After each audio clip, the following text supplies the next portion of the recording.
Toulouse, le 13 mars 2020. Caroline observe un instant son époux. Il s'est endormi aussitôt après l'avoir embrassé. Dans 3 jours à peine, il retourne au travail. Elle espère qu'il aura repris des forces d'ici là. Son périple à Montréal avec Tony avait été fructueux, mais pas de tout repos. Elle éteint sa lampe de chevet et sort doucement du lit.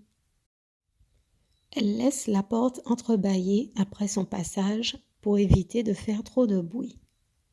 Elle passe d'abord devant la porte de la chambre d'Isabelle. Aucun son, aucune lumière. Elle doit probablement déjà dormir. Arrivée devant celle de Tony, elle voit un rayon blanc sous la porte. Elle frappe doucement avant de passer sa tête par l'ouverture. « Je peux entrer, mon chéri ?» murmure-t-elle. « Tu peux venir, maman. » Elle repousse la porte derrière elle. « Tout va bien, mon cœur ? » ?»« Oui, maman. Et toi, tu devrais déjà dormir ? » ?»« Je sais, mais je n'ai pas encore sommeil. La sieste de cet après-midi m'a bien requinqué. Je souhaite discuter un peu avec toi, mon chéri. »« Je t'écoute. Que se passe-t-il ? » ?»« Tout d'abord, j'ai réalisé que je t'ai pris un cahier bleu, alors qu'il y avait du rose. Je t'avais promis de commencer dès ce soir, mais si tu préfères que j'aille changer de coloris... » »« Mais non, maman, ne t'en fais pas. Ce n'est pas la couleur du cahier qui importe. Je préfère aussi éviter que tu sortes et que tu te fatigues, mais c'est gentil de me l'avoir proposé. » »« D'accord, je te remercie, mon chéri. C'était le premier point. Deuxièmement, Papou m'a parlé de ton désir de partir tout de suite après tes résultats du baccalauréat. » »« Pas tout de suite, tout de suite. Je pense bien rester quelques jours pour faire la fête avec mes copains. Passer aussi un peu de temps avec vous. Mais c'est vrai que partir à la fin du mois de juillet, ce serait cool. Papou m'a dit qu'il t'avait déjà expliqué que ce serait plus facile à envisager si tu trouves un job d'été. Tu sais bien qu'on a prévu une épargne pour tes études, mais cela va nous demander de faire très attention au budget tous les mois malgré tout. Partir 2 mois avant ta rentrée change considérablement la donne. J'ai dit à Papou que j'étais parfaitement conscient de la situation. Je voulais d'abord savoir ce que tu en pensais avant de démarrer des recherches pour trouver un boulot. Je peux même envisager une colocation pendant cette période pour diminuer les frais. Tu peux te lancer, mon grand. Je ne suis pas contre l'idée, d'autant que tu me sembles avoir mûri ta réflexion. Je ne pense pas non plus que ton père y verra une objection. Je ferai en sorte de défendre ton projet s'il le faut.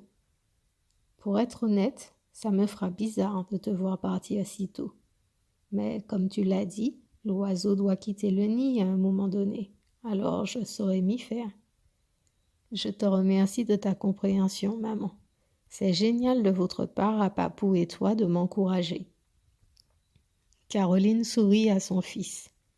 Il est bien loin, le temps des pleurs, des cris incessants, puis des craintes de son petit bonhomme pour réaliser ses premiers pas tout seul. Il est majeur maintenant. Un grand et beau jeune homme, prêt à voler de ses propres ailes.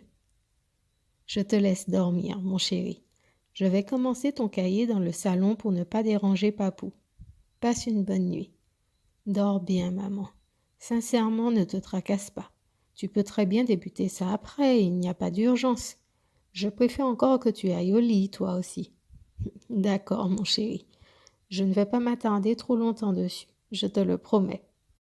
Caroline embrasse tendrement son fils avant de quitter la chambre. Elle gagne le salon et s'installe confortablement dans le canapé. Elle ouvre le petit cahier bleu et reste figée devant les feuilles vierges. Le stylo dans sa main droite reste en suspens un long moment. Par quoi peut-elle commencer ?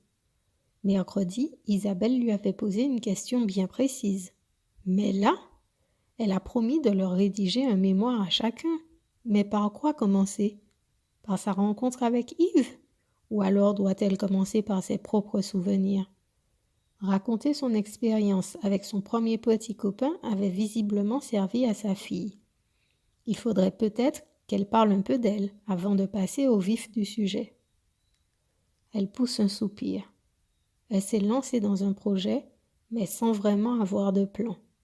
Elle a horreur de faire quelque chose en totale improvisation. Il lui faudrait au minimum un fil conducteur. Elle regarde l'heure sur son portable. 22h22. Il est 17h22 en Martinique.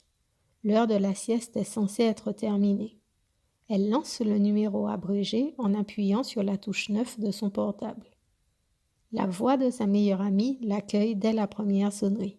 « Coucou Caroline, quelle nouvelle ?»« Salut Gabriel, je ne te dérange pas trop, j'espère ?»« Pas du tout, je te rassure. J'étais en train d'écrire un message quand tu m'as appelé. »« Ok, as-tu 2 minutes à m'accorder, s'il te plaît ?»« Pour toi, ma chérie, je peux faire péter le compteur. » Je te remercie, mais vu l'heure, je ne veux pas trop traîner. J'ai besoin de tes conseils. J'ai promis aux enfants de leur rédiger une sorte de journal pour leur dire comment j'ai rencontré leur père. Mais je ne sais pas trop par où commencer. Eh bien, belle initiative. Puis-je savoir ce qui t'a inspiré? Ma chère, Isabelle a débarqué à brûle-pourpoint dans la cuisine mercredi, pendant que je préparais le dîner. Elle m'a demandé à quel moment j'étais tombée amoureuse de son père. Mais pourtant, il me semble que vous leur aviez déjà dit que c'était à l'époque où tu étais toujours mariée avec Yves. Tout à fait, d'où ma surprise. Je ne comprenais pas pourquoi elle me demandait cela. Je me suis imaginé que c'était un moyen pour elle de m'annoncer qu'elle avait un copain. Ah, elle a 15 ans en effet. Était-ce une méthode d'approche? Eh bien non. À l'entendre, ce n'est pas la raison de sa motivation. Elle a été pointée du doigt par une fille du lycée qui m'a comparée à Brooke Logan. De qui parles-tu? Tu ne connais pas Brooke? C'est le personnage d'une série américaine qui a couché avec quasiment tous les hommes du feuilleton. Elle était tombée amoureuse d'un mec riche et célèbre en premier lieu. Ensuite, elle a couché avec le frère, le père, ses beaux-fils, ses beaux-frères. Elle en a même épousé certains. Je ne sais pas combien de fois elle a été mariée au final. Sérieux? Et ce bordel passe à la télévision. Pouf! Ça ne date pas d'hier. Ça fait des années que cette série existe. J'ai raté celle-ci alors, mais vu ce que tu me décris, j'estime ne rien avoir perdu au change. Et donc, cette gamine qui a ce modèle en référence trouve que tu mènes ta barque comme cette femme. Apparemment, je ne suis pas la Sainte Vierge, hein, je le reconnais volontiers. J'ai quand même quitté mon mari pour son frère. Mais j'estime ne pas être au niveau de l'autre. Clairement, vu le descriptif que tu m'en as fait. Si ça se trouve, cette gamine a déjà couché avec plus de mecs que toi. Dieu seul sait.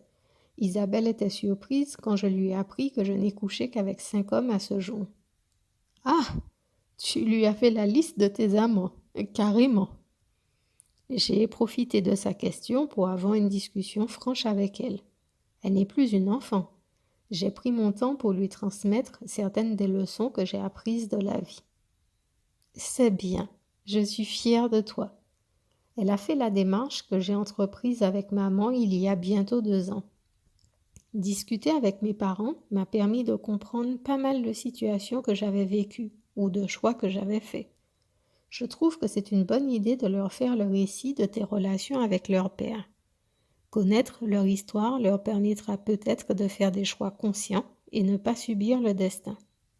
Néanmoins, je t'aurais conseillé de commencer d'abord par toi. Tu n'as, me semble-t-il, jamais fait la démarche auprès de tes parents. Non, justement. Je faisais remarquer à Isabelle que je ne sais même pas comment mes parents se sont connus. C'est étrange quand même. Qu'il ne t'ait rien dit ou que tu n'aies jamais rien demandé? Caroline marque un temps d'arrêt. Elle trouvait l'attitude de ses parents anormale, mais la question de Gabriel vise juste.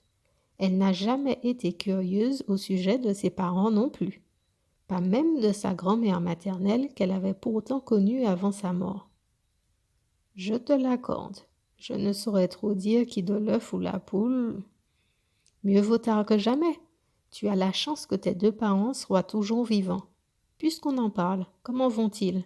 Ton père notamment. Pour le moment, tout va pour le mieux. Maman se porte comme un charme et concernant papa, ses contrôles sont bons. Il n'y a pas de raison de faire quoi que ce soit de plus. De toutes les façons, peu importe ce que les médecins diront, je n'ai pas l'intention d'accepter un quelconque traitement pour lui actuellement. Il aura bientôt 82 ans. Il ne faut pas pousser le bouchon. Le cancer de la prostate n'est pas forcément le plus invasif et évolutif qui soit. La preuve, ça fait 2 ans déjà. On connaît déjà l'histoire. Le fait que tu sois dans le milieu va empêcher les médecins de faire n'importe quoi. Si tu n'étais pas infirmière, ils auraient probablement proposé une petite intervention par-ci ou une petite radiothérapie par-là. Caroline pousse un profond soupir. Je t'avoue que des fois, ce que je vis est à gerber. Certains médecins me laissent parfois sans voix. Je ne cesse de me remettre en question. Je me retrouve parfois à refuser de faire des soins. Des fois, j'ai des prescriptions avec des médicaments contre-indiqués à cause des antécédents du patient. Quand je leur fais la remarque, ils essaient de trouver une explication totalement farfelue à mes yeux. Je suis obligée de noter dans le dossier de soins et avertir le cadre de santé pour me couvrir. Je trouve ça épuisant. Des fois, je me dis que si les Français faisaient autant de procès qu'aux États-Unis, les choses avanceraient peut-être différemment. Probablement le jeu des laboratoires pharmaceutiques. Il suffit de voir tout ce qui se passe actuellement. C'est à qui s'en tirera le traitement miracle pour pouvoir se remplir les poches. Cependant, je crois fermement que cette crise permettra au plus grand nombre d'ouvrir les yeux sur le monde dans lequel nous vivons actuellement. Quelques têtes devraient pouvoir sauter. Je pense que c'est le moment ou jamais de nous remettre en question. Qui vivra verra. Nous ne sommes pas encore sortis de l'auberge pour l'heure.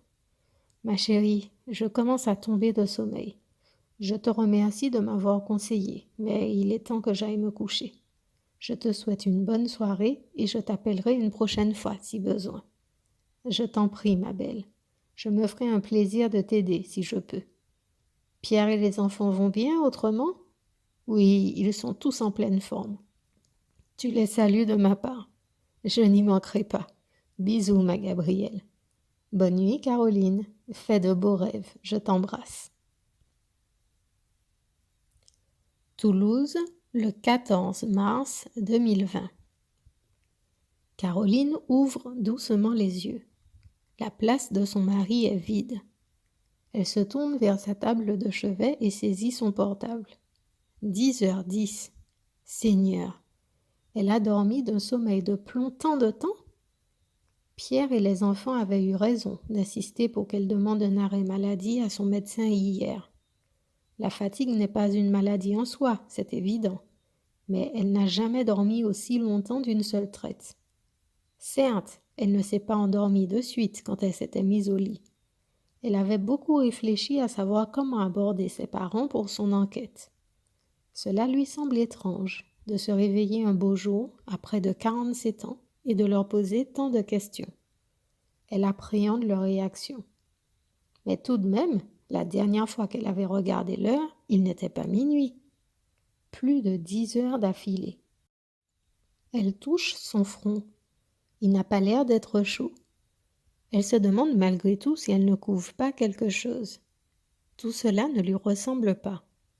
Elle vérifie sa boîte mail sur son téléphone. Aucun message du laboratoire. Elle décide d'appeler le secrétariat pour se rassurer. Bonjour madame, je m'appelle Caroline Dufour et j'ai réalisé un prélèvement sanguin hier ainsi que test nasal pour le Covid-19. Je n'ai aucun résultat sur ma boîte mail que j'ai vérifié à l'instant. Bonjour madame, votre date de naissance, s'il vous plaît? 17 juillet 1973. Merci, je vérifie sur mon ordinateur. En effet, les résultats ne sont pas prêts. Nous avons beaucoup de dossiers à gérer en ce moment. Je vous conseille d'attendre lundi à midi pour avoir les résultats. Je sais que je l'ai communiqué à votre collègue hier, mais pouvez-vous vérifier l'adresse mail qu'elle a notée, s'il vous plaît? L'adresse enregistrée est, tout en minuscules, carolinedufour@gmail.com. C'est exact? Oui, je vous remercie. Il n'y a pas d'erreur. Donc, vous m'avez dit lundi midi. Oui, madame. Je pense que tout le dossier sera prêt à ce moment. Je patienterai alors. Je vous souhaite bon courage et bon week-end à vous. Merci, madame, à vous de même. Caroline raccroche, dépitée. Elle espérait être fixée de suite. Il lui faudra prendre son mal en patience. La porte s'ouvre lentement. Elle sourit en voyant son mari surgir, chargé d'un plateau. Bonjour, ma belle princesse. Enfin réveillée? Je croyais que seul mon baiser aurait pu rompre le sortilège. Caroline éclate de rire. Elle doit reconnaître que son époux a le chic pour lui donner le sourire. Princesse? Je pensais avoir obtenu le titre de reine après toutes ces années. Son mari pose le plateau sur le lit et la serre dans ses bras. Il l'embrasse tendrement. Tu le sais, mon amour, tu es la reine de mon cœur. Dois-je croire ce beau mensonge? Il me semble qu'Isabelle m'a détrônée il y a 15 ans. Mon cœur est suffisamment grand pour vous toutes, Isabelle, toi et aussi ma petite maman. Caroline lui caresse le visage. Il attrape sa main et l'embrasse doucement. Elle ne peut s'empêcher de sourire. Quelle chance inestimable elle a d'avoir Pierre dans sa vie. Son mari possède un cœur en or. Il avait bravé la tempête pour qu'ils soient ensemble. Il avait accepté de courir le risque de perdre les siens pour fonder une famille avec eux, Tony et elle. Le temps avait permis que Pierre soit gagnant sur toute la ligne. Ses parents et son frère lui avaient effectivement tourné le dos durant près de 10 ans. Depuis bientôt 8 ans, tout était rentré dans l'ordre. Le calme était enfin revenu après le cataclysme qu'elle avait engendré en quittant Yves pour emménager chez Pierre. Je pense que ton thé est à la bonne température maintenant, mon cœur. Je t'ai apporté un kiwi également. Merci, chérie, mais je vais le manger plus tard. Je n'ai pas faim au réveil, tu le sais pourtant. Oui, mais je me disais qu'il faudrait peut-être augmenter exceptionnellement tes rations. Si tu es malade, ton corps a peut-être besoin de plus d'énergie et de vitamines pour se défendre. D'un autre côté, tu as ceux qui prendront le parti du jeûne pour renforcer l'organisme. Je pense que chaque hypothèse peut se tenir, mais chacun doit ensuite faire ce qui lui semble juste sur le moment. Et là maintenant, le thé me suffira largement. Merci, mon cœur. Bien, chef. As-tu bien dormi, sinon? J'ai eu des difficultés à m'endormir, mais après j'ai sombré. Je ne t'ai même pas entendu sortir du lit. Ok, et comment te sens-tu? Ni mieux ni moins bien qu'hier. Je me sens plutôt bien, et je ne pense pas avoir de fièvre. Je n'ai rien à signaler, ni douleur, ni gêne quelconque. Tant mieux. Il te faut peut-être du repos, tout simplement. As-tu déjà vérifié si les résultats de tes examens sont disponibles? J'ai appelé juste avant que tu n'arrives dans la chambre. Ils seront disponibles lundi si Dieu veut. Attendons voir alors. Caroline se sent rassurée. Elle n'est pas la première à se soucier de découvrir la vie de ses parents à un âge avancé. Elle a eu l'idée de chercher sur Internet quelles questions elle pourrait leur poser. À sa grande surprise, elle avait trouvé une multitude de liens pour la guider. Elle avait maintenant l'embarras du choix en termes d'interrogatoire. Il ne lui reste plus qu'à se lancer, en espérant que ses parents veuillent bien coopérer. Elle espère trouver les mots justes pour qu'il n'ait pas le sentiment d'être jugé et qu'il comprenne sa démarche. Elle regarde l'heure sur son portable. 14h32. Il est donc 9h32 chez eux. Connaissant ses parents, ils devraient être levés depuis longtemps déjà. Elle lance l'appel. Il vaut mieux qu'elle cesse de réfléchir. Plus vite elle demandera, plus vite elle sera fixée. Elle avait pris des feuilles blanches pour prendre ses notes. Il lui faudra s'acheter un cahier spécialement pour elle.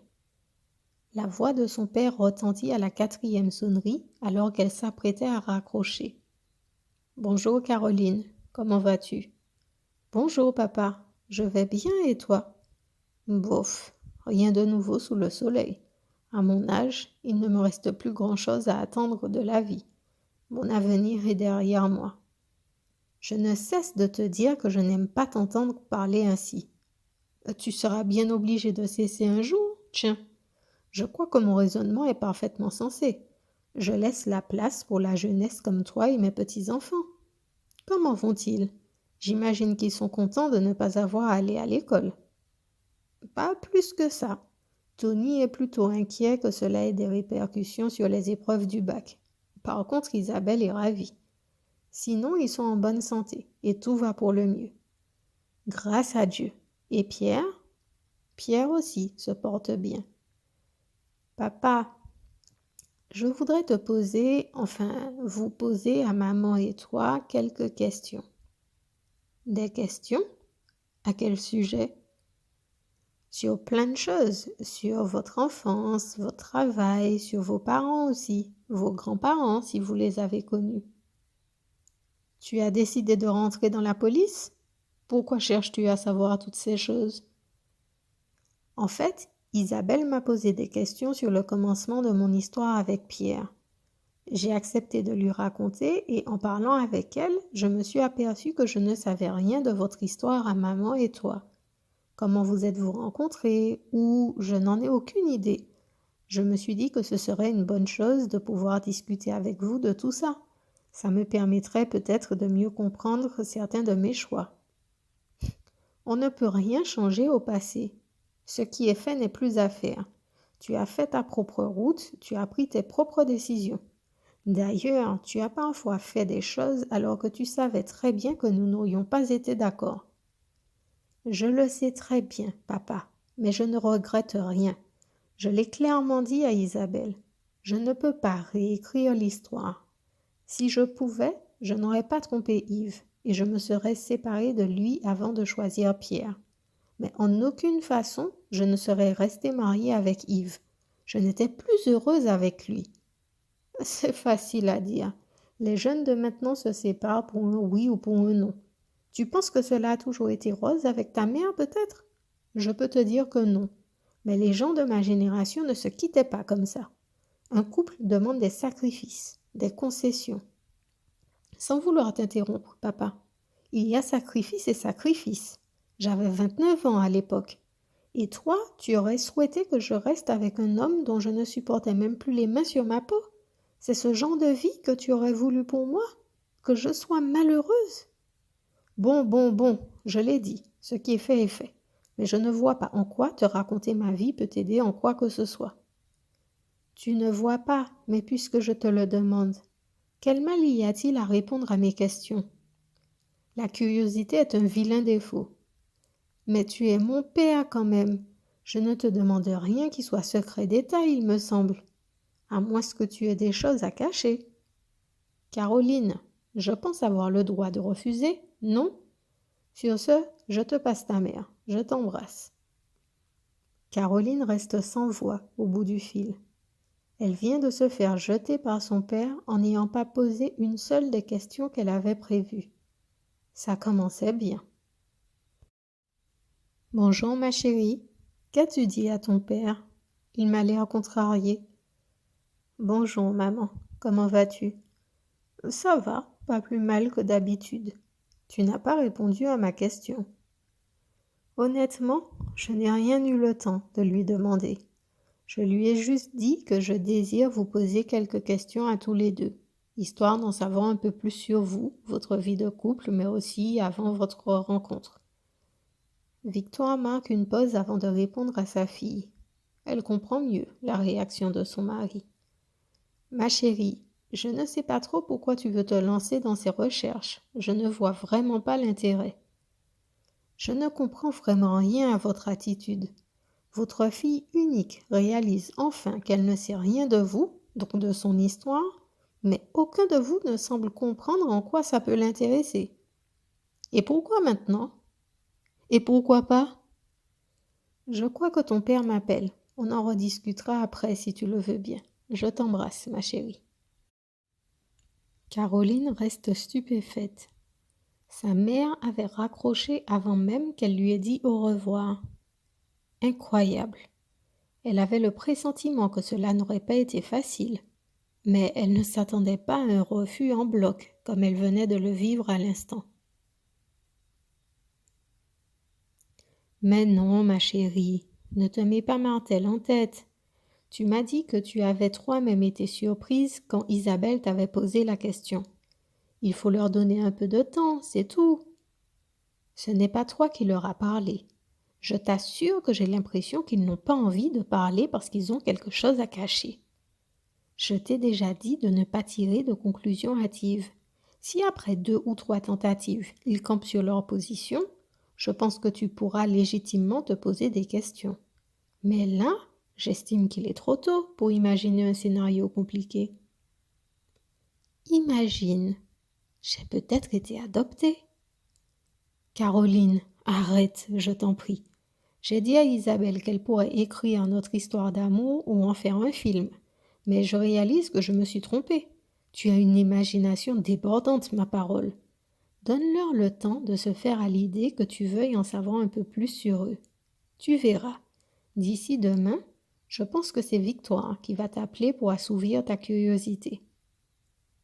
Ouais, je ne suis pas convaincue, mais je serai forcément ravie de pouvoir te donner raison. Allez, viens me faire un bisou, ce sera mieux.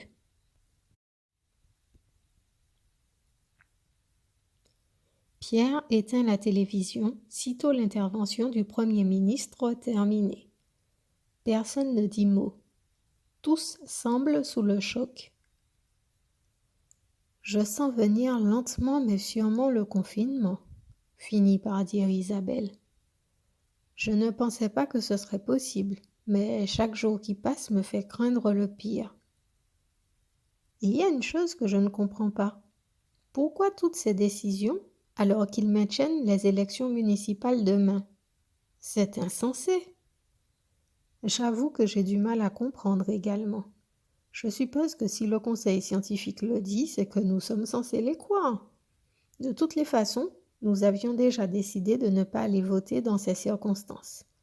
Je pense que nous n'avons pas besoin d'attendre sur des soi-disant experts pour savoir ce qui nous semble être juste et raisonnable à faire, pour notre bien de surcroît. C'est sûr, mais les autres. J'en ai discuté avec mon père hier, et têtu comme il tient à émarger sa carte électorale.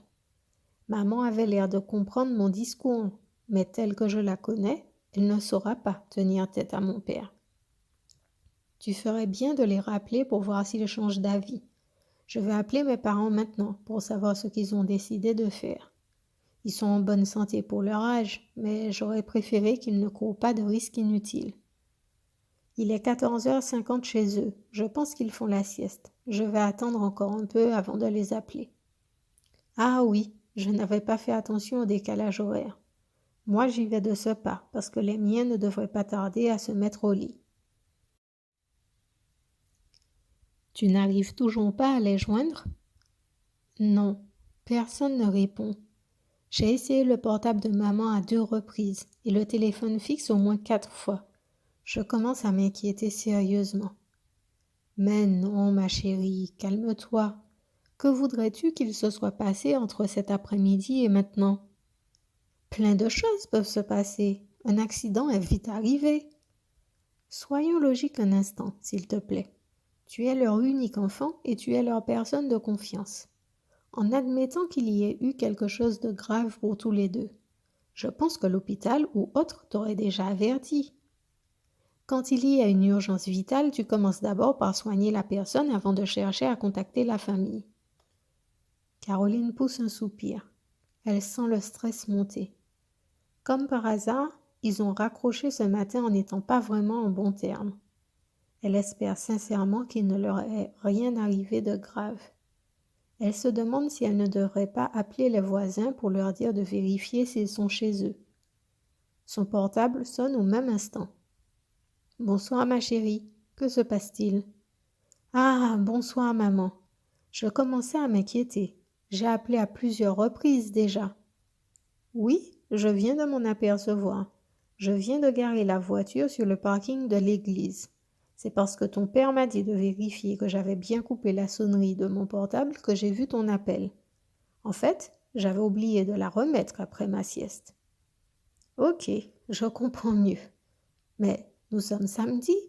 Vous allez à la messe le dimanche matin habituellement. » Effectivement, mais ton père a finalement décidé de ne pas aller voter demain. Il m'a dit que tu avais peut-être raison concernant le virus. Le nombre de décès en Italie l'a convaincu qu'il valait mieux faire l'impasse pour cette fois. Par conséquent, pour éviter l'affluence de tous ceux qui se rendront à la mairie demain matin, nous avons décidé d'aller à la messe ce soir. D'accord, maman. Je suis contente de savoir que vous avez changé d'avis. Sur le même principe de précaution, il serait souhaitable d'arrêter d'aller à la messe. Le Premier ministre a annoncé que les restaurants devront fermer à compter de minuit. Il a aussi dit que les lieux de culte pourront être ouverts, mais on doit éviter les rassemblements.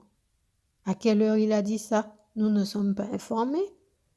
Il était 19h40 ici, donc 14h40 en Martinique. Essaie d'écouter les infos ce soir. Seigneur Jésus, la Vierge Marie.